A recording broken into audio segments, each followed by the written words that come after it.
Es ya la 1:30 de la tarde en Bogotá, Quito y Lima. Continuamos en El Mundo ahora por France 24. Yo soy Andrés Mesa Muñoz y a continuación los titulares de esta jornada.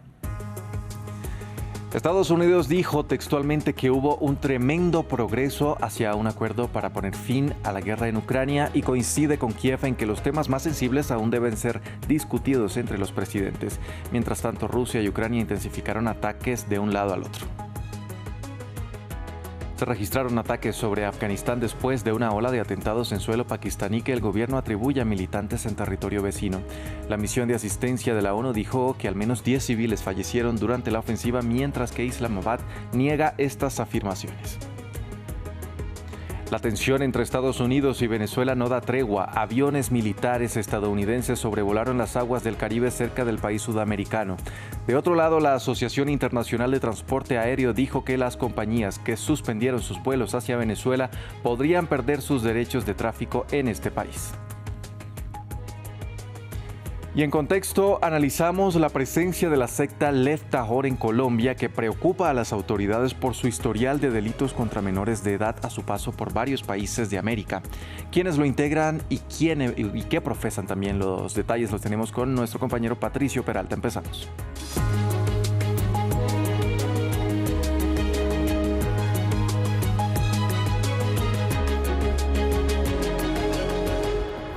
Vamos a iniciar hablando de la guerra entre Ucrania y Rusia. Donald Trump afirma que está muy cerca de un acuerdo, mientras que el presidente francés Emmanuel Macron sostiene que el Kremlin no tiene voluntad para un cese el fuego.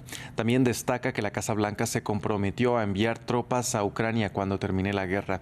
En tanto, el secretario del Ejército de Estados Unidos, Dan Discrow, se reunió con una delegación de Rusia en Abu Dhabi para discutir las modificaciones europeas y ucranianas del plan de paz, que quedó reducido a 19 puntos. We are clearly at a crucial juncture. Negotiations are getting a new impetus. Nos encontramos claramente en una coyuntura crucial. Las negociaciones están cobrando un nuevo impulso y debemos aprovecharlo, no porque haya motivos de alarma. Ucrania es sólida, Rusia es lenta y Europa es firme, sino porque finalmente existe la oportunidad de avanzar realmente hacia una paz duradera. Pero la condición indispensable para una paz duradera es un conjunto de garantías de seguridad muy sólidas y no garantías en papel. Ucrania ha tenido varias promesas que se vieron frustradas por las sucesivas agresiones rusas, y unas garantías reales y sólidas son necesarias. Por su parte, el ministro de Relaciones Exteriores ruso, Sergei Lavrov, dijo este martes que un plan de paz modificado por Ucrania debe reflejar el espíritu y la letra del acuerdo alcanzado entre los presidentes de Rusia, Vladimir Putin, y de Estados Unidos, Donald Trump, en la cumbre de Alaska en agosto pasado. Ключевые положения плана Трампа основываются на пониманиях, достигнутых в Анкоридже. Los aspectos clave del plan de Trump se basan en los acuerdos alcanzados en Anchorage durante la cumbre ruso-estadounidense de agosto de este año. Estos principios se reflejan en gran medida en el plan que aplaudimos. В целом, в плане отражены, что мы приветствовали. Безусловно, ценим позицию Соединенных Штатов. Sin duda, valoramos la postura de Estados Unidos, que a diferencia de Londres, Bruselas, París y Berlín, es el único líder occidental que muestra iniciativa para encontrar vías de solución. Lo valoramos. Berlina. Y mientras ocurren las negociaciones, el fuego directo se mantiene activo. Rusia lanzó una serie de ataques con misiles y drones sobre Kiev durante la mañana de este martes, provocando la muerte de al menos 7 personas y varios heridos, además del daño en las residencias de las zonas. Según sobrevivientes, las explosiones ocurrieron en cuestión de segundos, lo que les obligó a buscar ayuda de los rescatistas mientras el humo y el fuego se propagaban rápidamente. El Ministerio de Energía de Ucrania dijo que la infraestructura energética había sido afectada. Cambiamos de tema. Una encuesta realizada por la empresa Odoxa en Francia da a Jordan Bardella, líder de la agrupación nacional, como ganador en unas hipotéticas elecciones presidenciales. El sondeo también destaca que Bardella gana más adeptos que Marine Le Pen. Hace 5 días 1000 personas fueron encuestadas y hubo un ganador, Jordan Bardella. El ahora líder de la extrema derecha francesa fue el elegido por el 53% de los consultados en una hipotética segunda vuelta frente a Édouard Philippe, posible candidato centrista. Un dato inédito para la joven promesa de agrupación nacional y un partido que amaga con llamar a las puertas del Elíseo. Por primera vez nos posicionamos como posibles ganadores de estas elecciones presidenciales. Eso nos anima a perseverar. También creo que demuestra que todos los ataques más engañosos e indignos contra Jordan Bardella no dan en el blanco. Como era de esperar, las bancadas reaccionaron y desde el bando socialista llamaron a la calma. Creo que las elecciones se ganan al final de la campaña y la campaña aún no ha comenzado. Creo que la campaña demostrará, más allá de las ideas fundamentales, que no contribuyen a resolver los problemas del pueblo francés. El problema presupuestario son los inmigrantes, el déficit de la seguridad social son los inmigrantes, la inseguridad son los inmigrantes, la crisis económica son los inmigrantes, que cuando se tienen una solución simplista y populista para problemas extremadamente complejos, simplemente no se sostiene. La campaña también demostrará tanto la falta de experiencia como la falta de competencia del señor Bardella. Una encuesta de Odoxa que muestra también que Bardella supera a su mentora Marine Le Pen o que arrasaría en caso de medirse en segunda vuelta a Jean-Luc Mélenchon. Y un dato claro, Jordan Bardella se impondría en cualquier escenario, por el momento. En otras noticias de Francia, la Fiscalía anunció el arresto de otras 4 personas sospechosas de estar relacionadas con el robo de joyas en el Museo del Louvre en París. Se trata de 2 hombres de 38 y 39 años y 2 mujeres de 31 y 40, quienes están siendo interrogados por la policía y cuyo papel en el robo aún se desconoce. Con ellos son ya un total de 8 los detenidos por este hecho, pero no se sabe nada sobre las joyas, cuyo valor está estimado en unos 102 millones de dólares. Este martes, el Tribunal de la Unión Europea dictaminó que Polonia debe reconocer a las parejas del mismo género que se casaron en el exterior pese a que la figura del matrimonio igualitario no está admitida en su legislación. Esto es en respuesta a un caso de una pareja de polacos que se casaron en Alemania en 2018 y no pudieron registrar su unión legalmente en Polonia. Ramiro Cueva Verena nos cuenta más. La Unión Europea insta a Polonia a reconocer el matrimonio igualitario. El Tribunal del Bloque Comunitario se expresó en un caso donde Varsovia se opone a darle las garantías legales a una pareja que se casó en Alemania en 2018. Aunque las leyes polacas no admiten el matrimonio entre personas del mismo género, la Sala, con sede en Luxemburgo, citó artículos del Tratado de Funcionamiento de la Unión Europea y de la Carta de los Derechos Fundamentales para fijar su postura. Estas deben interpretarse en el sentido de que se oponen a la legislación de un Estado miembro que, debido a su derecho interno, no permite el matrimonio entre personas del mismo sexo, no permite el reconocimiento de un matrimonio legalmente contraído entre 2 nacionales del mismo sexo de dicho Estado miembro. Esta resolución no obliga a Polonia a introducir la figura de matrimonio igualitario en su ley, pero sí a reconocer a los matrimonios consagrados en el exterior. Las autoridades y los tribunales polacos se negaron a demostrar que los demandantes estaban casados, negándoles la posibilidad de transcribir su certificado de matrimonio extranjero. Ahora el caso regresa a Polonia y esperamos la decisión final, pero hoy están convencidos de que están muy cerca de obtener finalmente ese documento tan esperado, el certificado de matrimonio polaco transcrito, el certificado de matrimonio con el águila polaca. La discusión en Polonia está sobre la mesa y encuentra resistencia en los miembros conservadores de la alianza gobernante, incluyendo al presidente Karol Nawrocki. En octubre, el gobierno presentó una propuesta para darle ciertos derechos a las parejas del mismo género, pero su aprobación aún es incierta. Pasamos a Asia. Afganistán denuncia nuevos ataques pakistaníes en su territorio. Las autoridades talibanes denunciaron una ofensiva de las Fuerzas Armadas de Islamabad que dejaron al menos 10 personas muertas, 9 niños y una mujer. La cifra fue confirmada por la misión de asistencia de la ONU. Dicha operación se llevó a cabo un día después de que se realizara un ataque suicida contra los cuarteles generales de un grupo paramilitar pro-pakistaní atribuido a grupos vinculados con el gobierno de Kabul. Diego Bassani nos trae los detalles. Afganistán acusa una nueva arremetida por parte de Pakistán. Este martes, el gobierno talibán denunció que su vecino llevó a cabo múltiples ataques en su territorio, dejando varios muertos y heridos. La administración islamista aseguró que la agresión consiste en una violación al cese al fuego vigente y anunció que tendrá una respuesta, mientras que la población también repudió el ataque, aseverando que muchas de las casas afectadas por la operación militar eran ocupadas únicamente por civiles. Puedes ver que esta casa ha sido completamente destruida. Incluso el Corán ha sido dañado y los libros de texto de los niños han quedado arruinados. Esta casa ha sido destruida desde sus cimientos. Hacemos un llamado a nuestro gobierno para que evite que estas operaciones vuelvan a ocurrir. Nuestra solicitud al gobierno de Pakistán es esta: no bombardeen a la gente común. Los civiles no han hecho nada malo y solo deben temer a Dios. Los embates en suelo afgano se produjeron un día después de una operación suicida en la ciudad de Peshawar contra los cuarteles generales de un grupo paramilitar pro-pakistaní. Ataques que fueron atribuidos por el gobierno de Islamabad a grupos vinculados con los talibanes pakistaníes. Durante los últimos meses, el gobierno de Shehbaz Sharif acusa a los grupos talibanes en su país de estar detrás de agresiones armadas con el beneplácito de las autoridades de Kabul. En octubre, tras varios mortíferos ataques a ambos lados de la frontera, los gobiernos de los dos países sudasiáticos habían logrado una tregua, aunque las delegaciones no lograron firmar un acuerdo de paz a largo plazo. Continuamos en Venezuela. En medio del aumento de tensiones con Estados Unidos, este lunes aviones de combate estadounidenses F-18 y un bombardero B-52 llevaron a cabo sobrevuelos cerca de las costas del país sudamericano. Estas acciones ocurrieron el mismo día en que Washington designó al denominado Cartel de los Soles como grupo terrorista.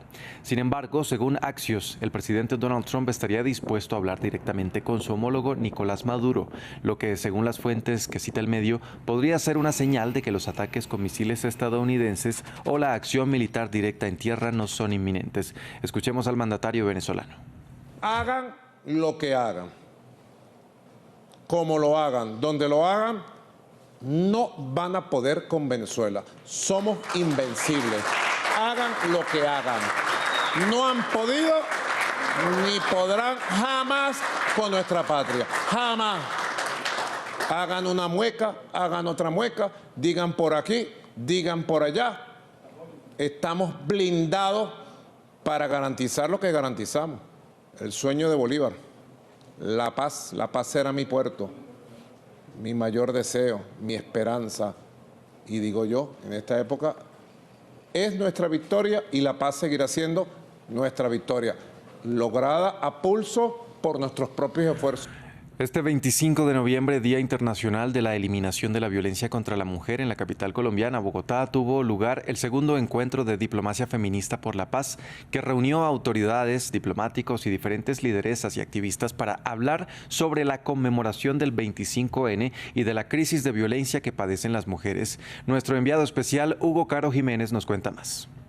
Desde el segundo encuentro de diplomacia feminista por la paz, un espacio que reunió a mujeres desplazadas por el conflicto colombiano en más de 32 países, a autoridades colombianas, a cuerpo diplomático y diferentes tipos de activismos, se conmemoró este 25 de noviembre otra jornada del Día Internacional de la Eliminación de la Violencia contra la Mujer, en un contexto en el que este tipo de violencia aún persiste en todo el mundo con niveles alarmantes. Según ONU Mujeres, a noviembre de este año, 840 millones de mujeres en todo el mundo, el equivalente a 1 de cada 3, ha sido víctima de violencia física o sexual por parte de su pareja.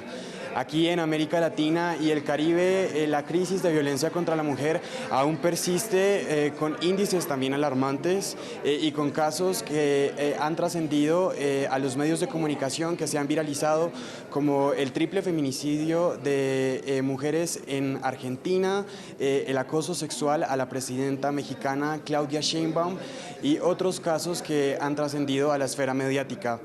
Entonces, el llamado de estas mujeres en este encuentro ha sido a la unión, a la denuncia, a no guardar silencio, a sentirse respaldadas unas por otras y también, a pesar de la respuesta institucional, a no esperar por ella, sino a construir comunidad y al nivel local saber que están respaldadas no solo por las autoridades, sino también por otras mujeres que pueden estar también en situaciones de vulnerabilidad por este tipo de violencia.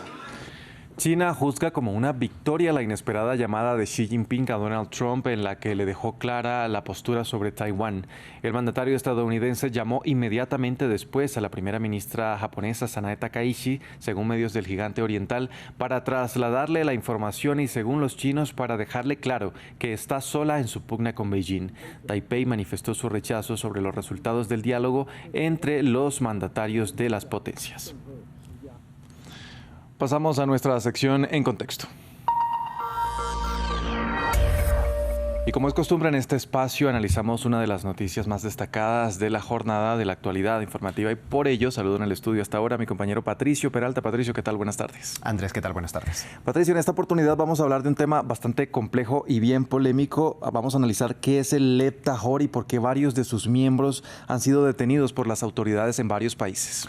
Así es. Estas fueron las imágenes del operativo en Yarumal, en la región de Antioquia, en Colombia. 17 menores de edad de nacionalidades estadounidenses, guatemaltecas y canadienses fueron rescatados. 5 de ellos, de estos niños, tenían alerta amarilla vigente de la Interpol, que se emite para alertar desaparición de personas, principalmente menores de edad, que hayan sido posibles víctimas de delitos como trata de personas y secuestro. Fueron 7 familias en total que, según Migración Colombia, habrían ingresado entre el 22 y el 23 de octubre desde Nueva York, Estados Unidos, hacia Colombia. Y hay preocupación justamente porque existen indicios de que esta secta podría intentar establecer una nueva colonia en Colombia para continuar con los crímenes como secuestro y explotación sexual infantil, cargos con los que han sido condenados algunos de sus líderes. Hablamos de la secta ultraortodoxa judía Lev Tahor, corazón puro en hebreo, que tiene un historial de crímenes en todo el continente. Entonces veamos cuál es el origen. El grupo fue creado en Israel en 1988 por el rabino Shlomo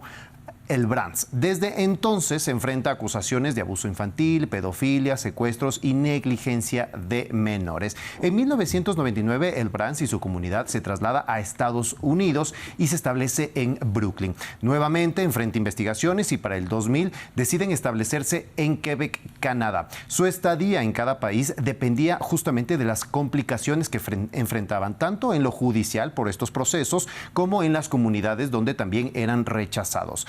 Luego viajan hacia Guatemala en 2014, pero antes pasan por Trinidad y Tobago, donde varios miembros fueron detenidos en su intento justamente de llegar a Guatemala, mientras que otros llegan y se instalan justamente en el país centroamericano, donde han enfrentado también acusaciones de secuestro, trata, embarazo forzoso y violación, entre otros delitos, por lo que se mueven a México, nuevamente huyendo de las investigaciones entre 2016 y 2017 en el sector de Chiapas, en la frontera con este país, pero nuevamente enfrentan procesos penales. Desde ese año, según informó la BBC, han intentado instalarse en varios países, incluso en Europa del Este y los Balcanes, pero han sido deportados de todos estos lugares. Y este 2025 fueron encontrados en Colombia y quien alerta de su presencia es un testigo anónimo de la comunidad que justamente alerta su presencia y pide el operativo para que Migración Colombia intervenga. Ahora, Patricio, ¿quiénes son los líderes de Lev Tahor y por qué casos han sido sentenciados? Bueno, su fundador es Shlomo Elbranz, un ciudadano israelí que para 1994, a poco tiempo de haberse establecido en Estados Unidos con su comunidad, ya fue condenado por secuestrar a un niño israelí de 13 años. Estuvo 2 años en prisión. Luego, en Canadá, tuvo problemas con protección infantil y la Junta Escolar Local de Quebec por las insalubres condiciones en las que tenían a los niños. Hay testimonios de que encontraron a los niños en colchones completamente sucios, empapados de orina, con hongos en los pies. Y bueno, en Canadá y México afrontaron también acusaciones similares. La organización Sobrevivientes de Lev Tahor realizó este mapa justamente que conecta a todos estos líderes. Shlomo Elbranz, su fundador, murió el 7 de julio de 2017. Se ahogó mientras realizaba una inmersión ritual en un río en Chiapas, México. Quien quedó a cargo fue su hijo, Nachman Elbranz, descrito en documentos judiciales estadounidenses como más extremista incluso que su padre. Bueno, él es el que toma las riendas ya de esta secta. Otro líder fue Meyer Rosner, que junto a Elbranz, hijo, fueron condenados en Nueva York por secuestro y explotación sexual de menores en 2021. También están los hermanos Weingarten, Shmiel, Jacob y Joel, los 3 detenidos en Guatemala y acusados de secuestro de menores de edad. Sin embargo, ellos han negado reiteradamente todo tipo de acusación en su contra, niegan los secuestros, niegan los abusos y pues niegan que se esté maltratando a los niños en su comunidad. Bueno, todas estas investigaciones y procesos en su contra también se lograron, Patricio, gracias al testimonio de varios sobrevivientes. Así es, justamente hay varias historias que narran lo que muchos han tenido que vivir, que viajaron justamente de Canadá, pasaron a Guatemala y luego a México y una vez lograron salir. Quienes lograron escapar contaron los horrores que vivieron cuando fueron secuestrados o estuvieron dentro de esta secta. En diciembre de 2024, un grupo de 160 niños y adolescentes fueron rescatados capturados de esta secta en Guatemala. Un gran operativo que se realizó. La fiscal de esa investigación dijo que de acuerdo a las pruebas y exámenes médicos se pudo establecer que existen modalidades de trata de personas, matrimonio forzado, maltrato y delitos conexos. De ahí fueron detenidos cerca de 200 personas también en este operativo. Muchos de los que han escapado se mantienen en el anonimato porque pueden ser nuevamente capturados por esta secta. Hay varios casos que abandonan, huyen de esta comunidad y pues estos líderes los persiguen y los regresan. Uno de ellos, quien afortunadamente logró salir y no fue capturado nuevamente, es Israel Amir, que le contó a la BBC que lo obligaron a casarse a los 16 años, mientras que a su hermana la obligaron a casarse a los 13. Y cuenta que una de las formas de ejercer control es justamente separar a los niños de sus padres y ubicarlos en nuevas familias. Aparte, contó que tenían prohibido todo tipo de proteína, pollo, carne, huevo, no podían comer y solo comían un par de frutas y verduras que los líderes pues les permitían. Además, una de las características distintivas del grupo es la exigencia de que las mujeres a partir de los 3 años lleven una capa que cubra todo el cuerpo. De ahí que esta secta se lleva el calificativo de talibán judío, según varios medios. Radio Canadá publicó en 2021 otra historia, la de Mendy Levy, que pudo escapar a los 15 años cuando estaba en Guatemala y pudo regresar a Canadá. Contó que lo quisieron obligar también a casar a esa edad, a los 15 años. Su padre ya había fallecido, su madre para ese entonces aún seguía en Guatemala cuando él decide escapar y únicamente él deja una carta en que le dice cómo me voy a ir y no voy a volver.